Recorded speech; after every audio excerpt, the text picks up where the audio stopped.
Hi, I'm Michelle Rivard for Daytime Toronto, here at the Toronto Humane Society at Queen and River. Joining me in our boardroom is shelter manager Zana Ellis and little kitten Yoga. How are you today, Zana? I'm good, thanks. Good.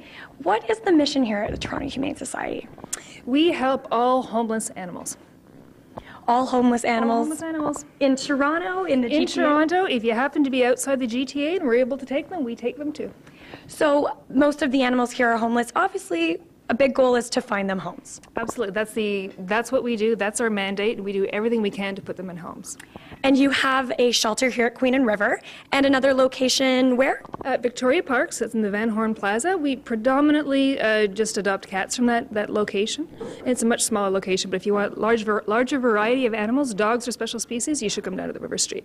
And I also learned that you are opening a new clinic, hopefully this coming spring. Can you tell me about that? Absolutely. We've been trying to get this going for a while. Now we're going to start construction in about 4 weeks, and we're aiming to be open late spring, and so this will be a low-cost spay-neuter clinic for cats and dogs. Fantastic, and that's open to the public? Absolutely. Because spaying and neutering your pets is obviously important. We hear that a lot, but why does it really help?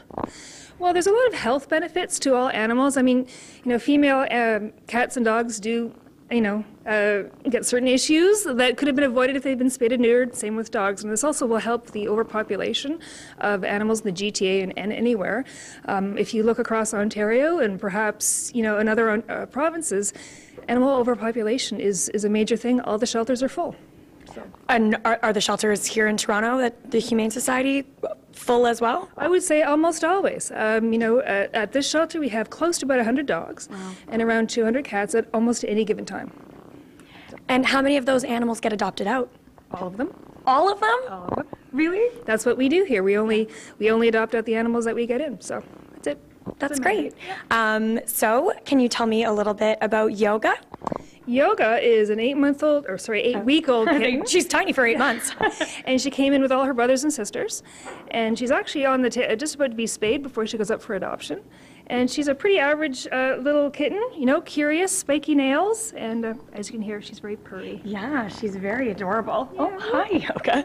So people that are interested in adopting an animal can come here and view them? Absolutely. We're open 7 days a week. 11 to 7, Monday to Friday, 10 to 6 on the weekends. There is an application process. We do ask that you take your time with your family to look at the animals, fill the application, have an interview before you decide to take somebody home. Very cute. And what are some other ways that we can help the Toronto Humane Society? Well, a large part of what we do here rely on volunteers. So this could be becoming a member of our Save the Animals team. Volunteering your money to us always helps, not to mention dog walkers, kitten groomers, and kitten feeders when the season starts in about May. Very cute. So she's very sweet, and we obviously have lots of puppies and dogs here as well. Great. So we're going to meet a couple of them right now. So this is Shaz. Shaz, you are a canine behavioral specialist? Yes. How long have you been with the Toronto Humane Society? About 8 years. I started myself as a volunteer dog walker as well. Oh, that's great. So you obviously really enjoyed your time volunteering? Really, definitely. It's one way to give back to the community and the dogs that are homeless. So who are these guys? I have Jack and Jose here. They just arrived from Quebec a couple of days ago. From Quebec? Yes. This is just another shelter that we've been trying to help because of overpopulation there and lack of homes to adopt them out. I can remember hearing about recently about like a puppy mill problem in Quebec. So do those kind of dogs make their way to the Toronto Humane Society? A lot of times, definitely. They try to cooperate with a few shelters, and we are one of the biggest when we're trying to help them as much as we can. So we have Jacques and Jose, and what kind of dogs are they?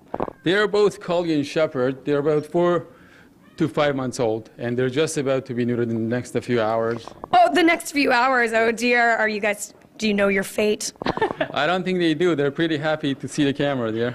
Yeah, they're very sweet. So obviously puppies can be pretty rambunctious, excitable. What kind of things do people want to consider before they adopt an animal? The first thing, they have to be able to commit to a puppy schedule. By that I mean that they have to go out every few hours. If they can't be home because of work schedule, they can have a dog walker or a neighbor or a friend to come and take these dogs out. They need socialization, they need obviously training, and we have our own training classes here. So if they live around our shelter, they definitely can come and sign up for classes. Oh, really? That's really fantastic. That's open to anybody with a pet. Anybody with a pet, and a lot of our adopters have been using it for their own dogs. Great. So obviously, being a behavioral specialist, you probably know lots about the dogs and why they do the things they do. I think a popular misconception that people have is that dogs that have ended up in custody of the Humane Society or living in a shelter have kind of done something wrong to end up there. What do you have to say about that? Well, not necessarily. A lot of times it happens because people don't spend as much time with their dog, training or socialization. So most of it could be lack of socialization, bad experiences throughout their life with the owners, or just not having enough time with their puppy litter mates before they were adopted out. Oh, really? So keeping that dog when it's a puppy with its litter mates definitely helps. Let's say simple things like going to a dog park and being attacked by a dog or two in the future creates another trouble for that dog. So most frequently, it's not bad animals, it's bad owners. Definitely. Oh, well, these guys are pretty sweet. Are there any other dogs that, we're up in a boardroom because we wanted somewhere nice and kind of quiet to get to know the dogs. Hi. Are there any other dogs downstairs you really want to let us know about that are particularly special? Well, we have a lot of dogs downstairs, but one in particular is Bill, one of our beagles that's been here for a little while, and he's a very, very nice dog. He's gone through basic obedience. He knows his obedience. He's a little bit of a mistrusting to people a little bit, so he needs someone that can spend the time to make him feel comfortable, trust him, and continue the training that we've done with him here.